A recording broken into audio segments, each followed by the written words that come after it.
چنانچہ جہاں اللہ جل جلالہ نے روزوں کی فرضیت بیان فرمائی، یا ایھا الذین آمنوا کتب علیکم الصیام کما کتب علی الذین من قبلکم لعلکم تتقون، روزے ہم نے تم پر اس لیے فرض کیے ہیں تاکہ تمہارے اندر تقوی پیدا ہو، اس لیے فرض کیے ہیں۔ گویا سارے رمضان کا، سارے روزوں کا مقصود اصلی اور اصل منزل جس کو حاصل کرنا ہے اس زمانے کے اندر وہ ہے تقوی۔ تقوی کے کیا معنی ہے اور وہ کس طرح حاصل ہوتا ہے؟ یہی ساری طریقت ہے، یہی سارا سلوک ہے، یہی سارا دین ہے کہ تقوی بندے کو حاصل ہو جائے۔ قرآن کریم بھرا ہوا ہے تقوی کے حکم سے۔ قرآن کریم شروع ہو رہا ہے الف لام میم ذالک الکتاب لا ریب فیہ ھدی للمتقین، یہ ہدایت ہے متقیوں کے لیے۔ اور یا ایھا الذین آمنوا اتقوا اللہ حق تقاتہ ولا تموتن الا وانتم مسلمون، اے ایمان والو تقوی اختیار کرو جیسے اللہ کے تقوی کا حق ہے،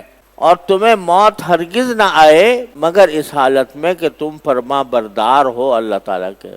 یا ایھا الذین آمنوا اتقوا اللہ وابتغوا الیہ الوسیلہ، ایمان والو تقوی اختیار کرو اور اللہ تعالیٰ تک پہنچنے کے لیے قریب راستہ اختیار کرو، قرب پیدا کرنے۔ وجاہدوا فی سبیلہ، اس کے لیے تھوڑی محنت کرنی پڑے گی، وہ محنت کرو لعلکم تفلحون۔ یا ایھا الذین آمنوا اتقوا اللہ وکونوا مع الصادقین، اے ایمان والو تقوی اختیار کرو اور سچے لوگوں کے ساتھی بن جاؤ، سچے لوگوں کی صحبت حاصل کرو۔ اور ہمارے حضرت والا حضرت مفتی محمد حسن صاحب رحمۃ اللہ علیہ، اللہ تعالیٰ ان کے درجات بلند فرمائیں، وہ غالباً حضرت سے ہی نقل کرتے تھے، حضرت تھانوی رحمۃ اللہ علیہ سے، کہ میں تو اس کا ترجمہ یہ کرتا ہوں کہ تقوی اختیار کرو اور سچوں کے ساتھ رہ پڑو، کونوا مع الصادقین، ان کے ساتھ رہ پڑو، یعنی ان کی صحبت میں وقت گزارو۔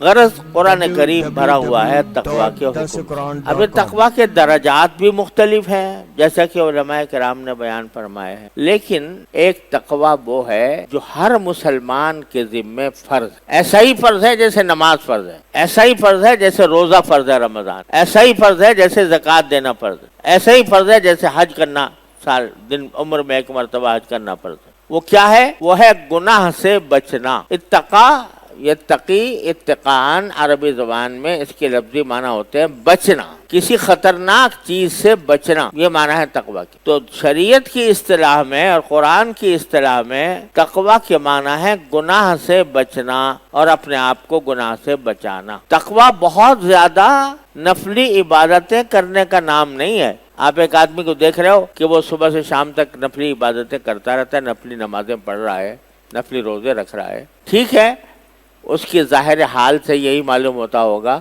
کہ بھئی جو اللہ کے بندہ اتنی عبادت میں مصروف ہے تو ضرور گناہوں سے بھی بچتا ہوگا۔ اس واسطے ہم اگر اس کو کہہ دیں بھئی عبادت گزار آدمی ہے، ٹھیک ہے، عبادت گزار ہے، نیک ہے، اللہ تعالیٰ کی عبادت میں مصروف ہے، عابد ہے، لیکن متقی کہنا اس وقت تک ممکن نہیں ہے جب تک کہ یہ پتہ نہ ہو کہ یہ ہر قسم کے گناہوں سے اپنے آپ کو بچاتا ہے۔ ساری رات آپ نفلیں پڑھتے رہو، ساری رات ذکر میں مشغول رہو، ساری رات تلاوت کرتے رہو، لیکن ایک مرتبہ موبائل میں حرام چیزیں دیکھ لیں تو کیا ہوا کہ نفلیں تو پڑھی، نفلی عبادتیں تو کی، لیکن تقوی حاصل نہ ہوا۔